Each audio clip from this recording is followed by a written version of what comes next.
Rome didn't build an empire with ambition alone. It built it by borrowing money.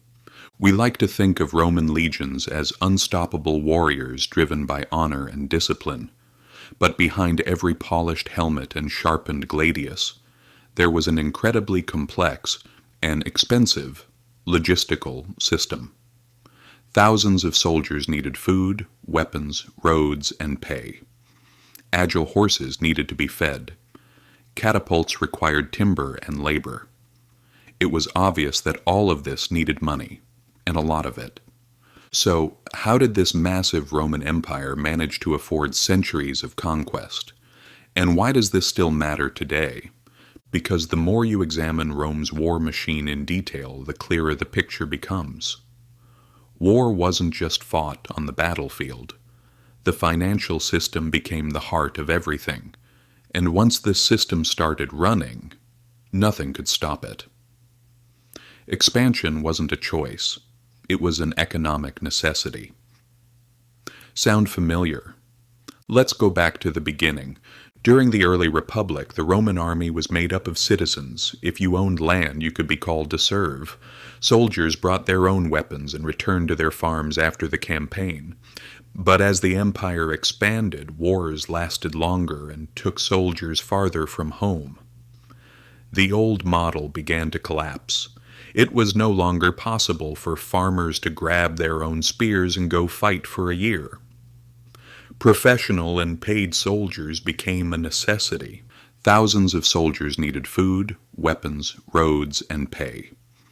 Agile horses needed to be fed. Catapults required timber and labor.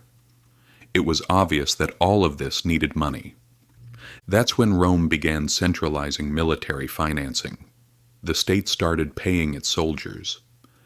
Not much, but enough to keep their loyalty. Then things changed even more. Fighting and conquering became a source of revenue for Rome. Every new province meant new taxes, new slaves, new gold mines, and new tributes. It became a cycle. War financed more war.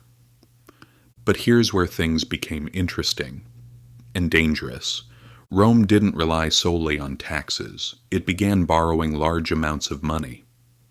During long and expensive wars like the Punic Wars against Carthage, the empire took on massive public debts from wealthy elites, especially the equites, the rising financial class.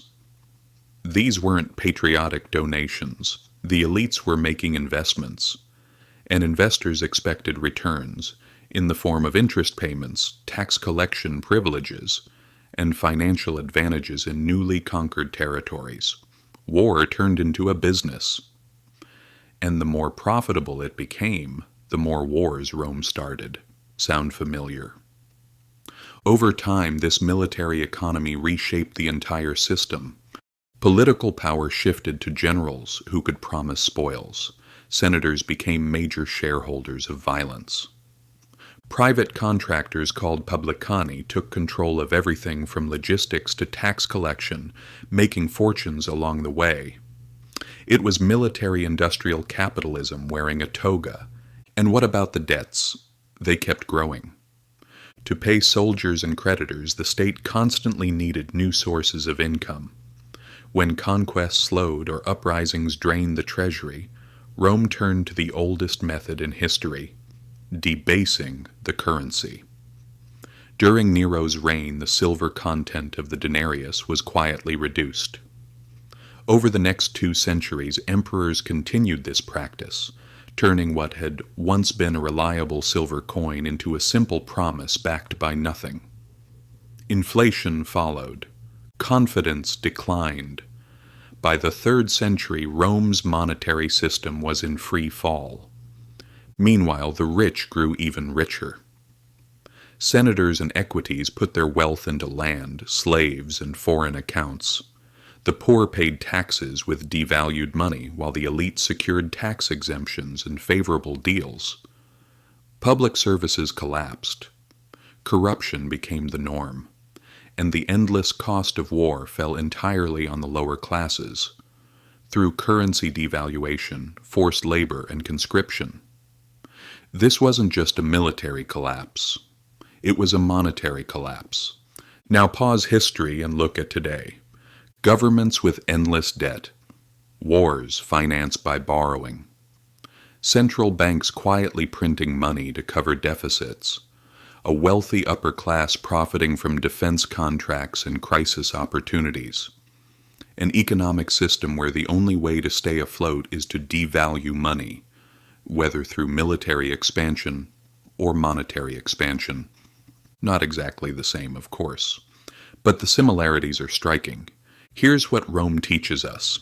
An economy based on expansion, especially one driven by war, is destined to crash into a wall. When there's no land left to conquer, no resources left to extract, no enemies left to fight, the system collapses. The debt remains. The expectations remain. And when that moment comes, the state turns on its own people. Rome turned to heavier taxes, more currency debasement, more control, bread and circuses for the people, fortified villas for the elite. Sound familiar? Today we don't call it tribute, we call it taxes, monetary expansion, or monetary policy. But the mechanics are strangely similar. Central banks print money. Governments spend more than they earn. The rich buy assets. The poor go grocery shopping with shrinking paychecks. Wars are still financed with debt.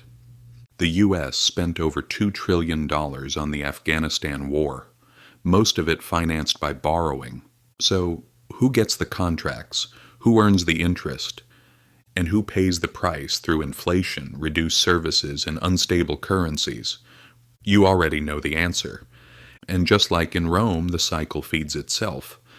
Once debt becomes the default condition, you don't need an emergency to print money. You just need to avoid collapse. You normalize the extraordinary.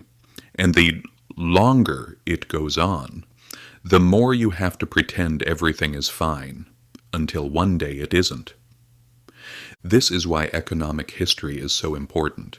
These aren't dusty stories, they're warning signs. When we look at Rome, we see a state that handed too much power to private finance, became dependent on expansion, hollowed out its currency, and crushed its citizens under unsustainable burdens.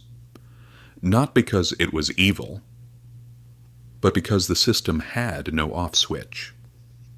Today we live in a different kind of empire, digital, global, powered not by legions but by capital flows. But the game is still the same. Money and power move together. War is still profitable. Inflation still punishes the weak. And financial illusions still work, until the day they don't. So what can you do? Start by seeing the pattern, because most people don't. Most people think monetary weakness is random, that taxes are simply necessary, that debt is freedom, that growth will continue forever. But the Stoics had one word for this: delusion. You can't break the system's limits, but you can understand them. You can stop playing the game blindly. You can build your own system, not just with money, but with mindset. This means studying financial history, not just personal finance. It means watching for signs of systemic stress, not just market excitement. It means asking, whose pocket does the money go into when my mind stays confused? Because they never taught you this. And they hid it from you. They hid how Rome built its financial war machine. They hide how modern states operate today. They want you to watch the show, the headlines, the GDP numbers, the distractions, not the mechanisms, not the incentives. But now you've noticed, and once you learn, you can't unlearn.